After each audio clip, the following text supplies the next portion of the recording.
নমস্কার বন্ধুরা, আশা করি সবজি তোমরা সবাই সস্তা ভালো হয়েছে, আছো। দেখো তোমাদের কত আশীর্বাদে আমি বাজার ভালো করে নিয়ে আছি। এসছে। দেখো তোমার কি দাদাভাই পোলাও দেখো খাবে। বাজার করে নিয়ে এসছে, শীতের প্রায় শেষ এসছে, শীতের সব সবজি নিয়ে এসছে, পোলাও রান্না করবে। এই দেখো তোমার দাদাভাই কাটতে বসে গেছে, সবজি কাটতে। আমার ছেলেকে খেতে দিয়েছি।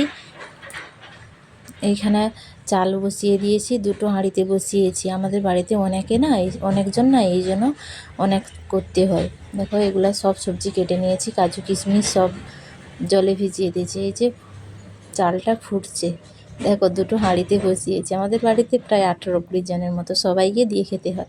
একজন কেউ খেতে পারে না, যে যা রান্না করে সবাই আমরা মিলেমিশে সবাই ভাগ করে খাই। দেখো কাজু কিশমিশ ভাজা হয়ে গেল, যে চাল ফুটে গেছে। এই জলটা ফ্যানটা গড়িয়ে দিয়ে এটা খোলা জায়গায় ঢেলে দিয়েছি। এইটা সবজি ভেজে নিচ্ছি। দেখো শুধু কি আজকে আমাদের নিরামিষ, আর শুধু কি পোলাও খেলে হবে, তার সঙ্গে ফুলকপি দিয়ে ফুলকপির পকোড়া করব, সেটা সেদ্ধ করতে বসিয়েছি।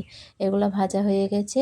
এই ভাতের সঙ্গে এগুলো সব ভালো করে ঘি, চিনি গুঁড়া, তারপরে এই যে ভেজগুলা সবজিগুলা সব ভালো করে মাখিয়ে নিতে হবে। তোমার দাদাভাই কিন্তু খুব ভালো, আমার সঙ্গে হেল্প করে দেয়, আর খুব এই ভালো। কিন্তু আমি একা পারবো না পারবো, এই জন্য সব কিছু একসঙ্গে মাখিয়ে দিচ্ছে। দেখো কত করেছে, দেখো পুরো প্রায় 1 গামলা। এখানে এই ফুলকপি সেদ্ধ করে রেখেছি, এই ফুলকপির পকোড়া করব। নমস্কার।